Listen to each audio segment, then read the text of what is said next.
Përshëndetje të nderuar miqtë e mi, ja ku po ritakohemi sot me një histori shumë të dhimbshme. Unë asnjëherë në fakt nuk kam qenë paragjykues i dashurisë, por në rastin e zonjës e cila ka marrë guximin që të ndani historinë e saj në kanalin tim, me patjetër që unë do ta mbështes, por nuk më duket një gjë normale, por asnjëherë zemrës nuk mund t'i themi jo, për atë që dashurojmë. Do të flasim për një dashuri të ndaluar. Do të flasim për një dashuri që ka nisur brenda zyrës së punës, një grua e martuar, por që është dashuruar në kolegun e saj. Nuk e di as vetë kur ndodhi.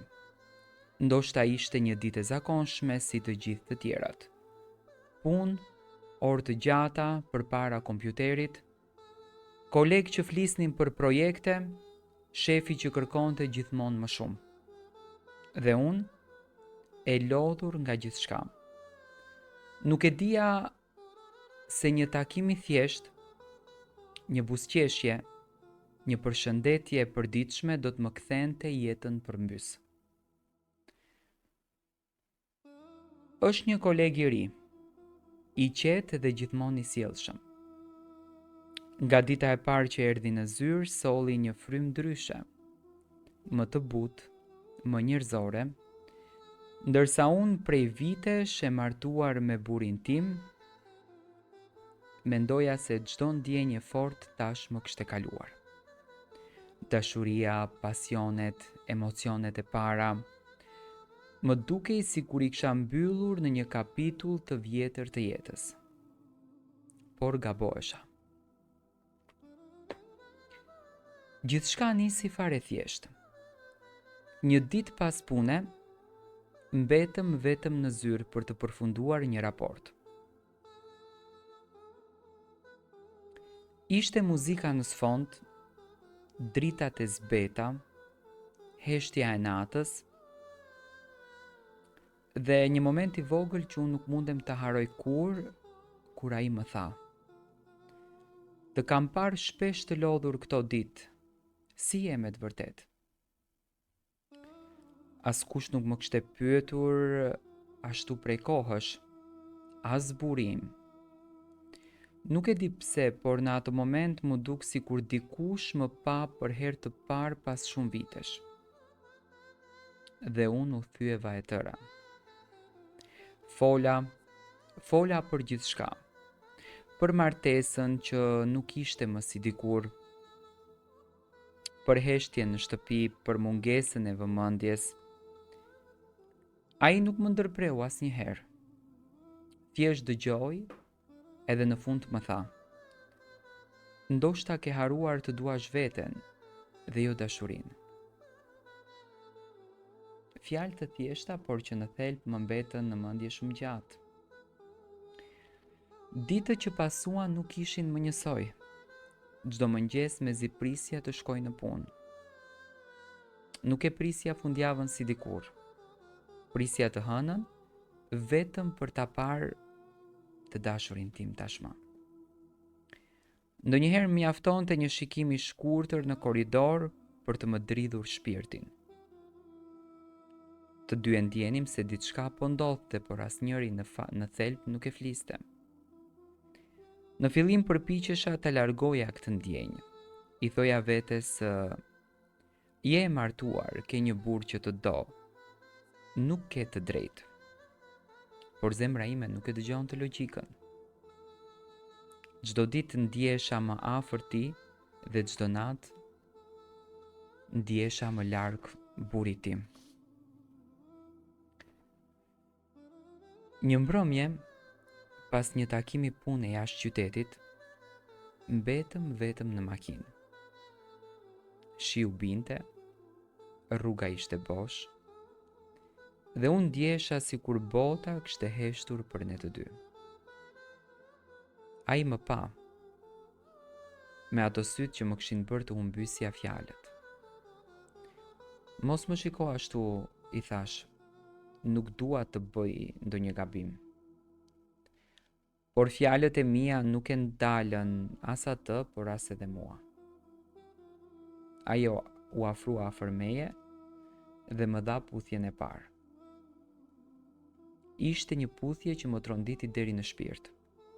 Jo nga pasioni, por nga e vërteta që unë e kuptova. Unë tashmë isha e dashuruar me të. Që nga ajo ditë gjithçka ndryshoi. Në shtëpi isha bashkëshortja e qetë, ajo që gatuan, që kujdeset për gjithçka, që e mban familjen të qetë, ndërsa në punë isha një tjetër grua. Ajo që jetonte me zemrën që i rihte fort, sa herë që e shihte. Kishim krijuar tashmë një botën tonën. Një botë të fshetë. Një mesazh në mëngjes, një prekje fshetë në tavolinë, një shëtitje shkurtër pas pune që s'duhej të ndodhte kurrë. Por çdo natë kur shkoja në shtëpi ndjesha fajtore. Bashkëshorti më pyeste pse po bëhesh kaq e mbyllur këto kohë. Dhe unë me një buzëqeshje të lodhur i përgjigjesha, thjesht e lodhur jam nga puna. Po e vërteta ishte nga gënjeshtra, nga ndarja mes dy botëve që mua po më vrisnin dal nga dal. Një ditë, gjatë një darke me bashkëshortin, e kuptova që nuk ndjesha më asgjë. Ai fliste, unë nuk e dëgjoja. Ai qeshte, unë ndjesha bosh. Në mendje kisha vetëm një fytyrë. Atë, të ati, të njeriu që unë e doja. Por sa më shumë e doja, aq më shumë ndjesha e humbur. Dashuria për të nuk ishte e lirë, ishte një mëkat, një zjarr që më diqte në heshtje. Në zyre kuptova që edhe ai vuante njësoj. Kishte filluar të më shmangej dhe një ditë më tha: nuk mund të vazhdojmë kështu, po të dëmtoj. Por unë e kapa dorën edhe i thash: më ke bërë të ndjej përsëri, mos më kërko të haroj. Në sytë e tij pash lot dhe ndoshta për herë të parë kuptova që dashuria ndonjëherë nuk është për t'u jetuar, por për t'u mbajtur si plak e bukur që nuk mbyllet kurrë. Sot, çdo mëngjes zgjohem pranë burrit tim, por në zemrën time zgjohem me dikë tjetër. E di që po bëj një mëkat, e di që po jetoj në një mashtrim, por nuk mundem që ta ndaloj dot zemrën time. I dashurim është ende aty në të njëjtën zyrë, por jemi bërë të huaj në pamje. Vetëm sytë tanë flasin, vetëm shikimet tregojnë të kaluarën që në fakt askush nuk e di. Ndonjëherë më shkrua një fjali të vetme, të mendoj çdo ditë, por s'dua të të lëndoj më. Edhe unë me sytë e mbushur me lotë e fshi mesazhin me njëherë, si t'i fshija ndjenjat e mia. Por ato rikthehen çdo ditë, çdo orë edhe më shumë.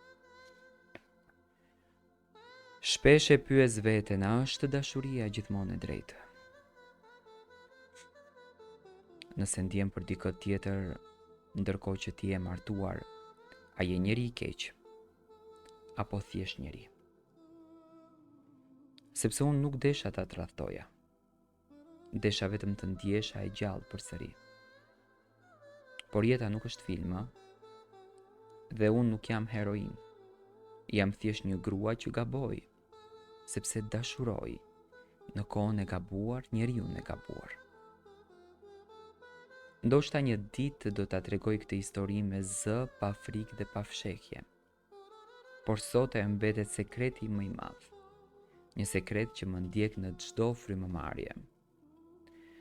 Çdo mbrëmje kur bie të fle, dëgjoj zërin e ndërgjegjes që më pyet: a ja vleti? Dhe unë hesht, sepse nuk di të përgjigjem.